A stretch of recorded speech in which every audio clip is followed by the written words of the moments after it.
Hi, ನಿಮ್ಗೆ ಇವಾಗ ಒಂದು ಐತಿಹಾಸಿಕ ಕ್ಷೇತ್ರನ ಇಂಟ್ರೊಡ್ಯೂಸ್ ಮಾಡ್ತಿದ್ದೀನಿ. ಇದು ಜಂಗಮ್ಮನ ವಾಡಿ ಅನ್ನುವಂತಹ ಮನೆ. ಈ ಮನೆಯಲ್ಲಿ ಅದ್ಭುತವಾದಂತಹ ಚರಿತ್ರೆ ಇದೆ. ಪಾಟೀಲ್ ಸಾಹೇಬರು ನಮ್ಮನ್ನ ಇಲ್ಲಿ ಕರ್ಕೊಂಬಂದರು. ಅವ್ರದ್ದೇ 7ನೇ ಜನರೇಷನ್ ಅಂತೆ. ಅವ್ರಿಗೆ ನನಗಿನ್ನ ಸ್ವಲ್ಪ ವಯಸ್ಸಾಗಿದೆ. ಅವರೇ 7ನೇ ಜನರೇಷನ್ ಅಂದರೆ ಇದು ಎಷ್ಟು ಹಳೇದಿರ್ಬೋದು. ಕಿತ್ತೂರು ರಾಣಿ ಚೆನ್ನಮ್ಮನವರೆಲ್ಲ ಬರೋರಂತೆ ಇವ್ರ ಮನೆಗೆ, ಹೋಗಿ ಬರೋದಿತ್ತಂತೆ. ಮನೆನೇ ಎಲ್ಲ ಕಂಬಗಳು, ಟೆರೇಸ್, ಸೀಲಿಂಗು ಎಲ್ಲ ಒಂದೊಂದು ಕತೆ ಹೇಳ್ತಿದೆ. ಒಂಥರ ಗೂಸ್ ಬಂಪ್ಸ್ ಮೂಮೆಂಟ್ ನಮಗೆ. ಗೂಸ್ ಬಂಪ್ಸ್ ಯಾಕೆಂದರೆ ಈ ಮನೆಯಲ್ಲಿ 2 ಫಿಲಮ್ ಶೂಟಿಂಗ್ ಆಗಿದೆ.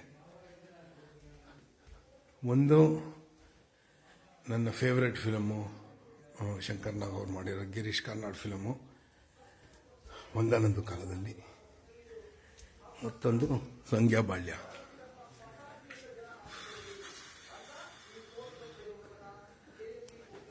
ಇಲ್ಲಿ ನೋಡಿ ಎಷ್ಟು ಇಂಟ್ರಿಕೇಟ್ ಕೆತ್ತನೆ. ಒಳಗಡೆ ಇರೋದೇನು ಕಾಣಿಸಲ್ಲ.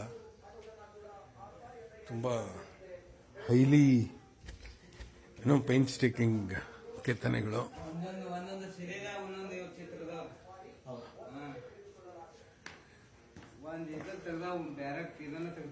ಏನು ಹೌದೌದೌದು.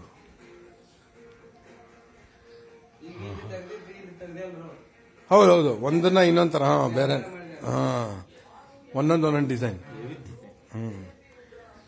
ಈ ಉಯ್ಯಾಲೆ ನೋಡಿ ಗೊತ್ತಾಗುತ್ತೆ ನಿಮಗೆ ಎಷ್ಟು. ಮೇ ಬಿ ಅದೊಂದು ಟನ್ ಇರ್ಬೋದೇನೋ ಭಾರ. ಇಲ್ಲ, ರಿಯಲ್ ವುಡ್. ಇಲ್ಲಿಂದ ಏನು ಅಷ್ಟು ಗೊತ್ತಾಗಲ್ಲ ನಿಮಗೆ. ಒಂದಾನೊಂದು ಕಾಲದಲ್ಲಿ ಫಿಲಮಲ್ಲಿ ಶಂಕರ್ ನಾಗ್ ಅವರು ಫೈನಲ್ ಫೈಟ್ ಆಗಿ ಸಾಯೋ ಜಾಗ ಇದು. ಆ ಥರ ಒಂದೊಂದು ಕಡೆನೂ ಒಂದೊಂದು ಕತೆ ಇದೆ. ಇದು ತುಂಬ ಅದ್ಭುತವಾಗಿದೆ. ಹೊರಗಡೆಯಿಂದ ನೋಡಿದ್ರೆ ನಿಮಗೆ ಗೊತ್ತಾಗುತ್ತೆ.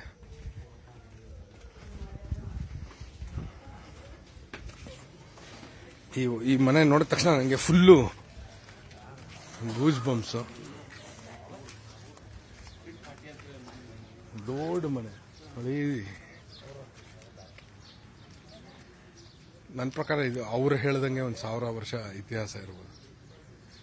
ಈಗ ನೋಡಿ ಮಾಡ್ರನ್ ಮನೆ ಒಂದಿದೆ ಅಲ್ಲಿ. ಅದು ಬಿಟ್ರೆಲ್ಲ ಹಳೆ ಮನೆಗಳ ಸುತ್ತಮುತ್ತ ಬ್ಯೂಟಿಫುಲ್ ಆಗಿದೆ. ಸರಿ, ನೆಕ್ಸ್ಟ್ ಇನ್ನೊಂದು ಜಾಗಕ್ಕೆ ಹೋಗ್ತಾ ಇದ್ದೀವಿ, ದಾಂಡೇಲಿಲಿ. ಅಲ್ಲಿಂದ ಬರ್ತೀನಿ. ಈಗ ಲೆಟ್ ಮಿ ಎಂಜಾಯ್ ಮೈ ಗೂಸ್ ಬಂಪ್ಸ್. ನೋಡಿ, ಫುಲ್ಲು ಒಳಗಿಂದ ಅಲ್ಲಿ ಹಿಂದೆ ಮನೆವರೆಗೂ ಕಾಣುತ್ತೆ ಒಂದೇ ಏಟಲ್ಲಿ. ಸರಿ, ಬಾಯ್ ಬಾಯ್.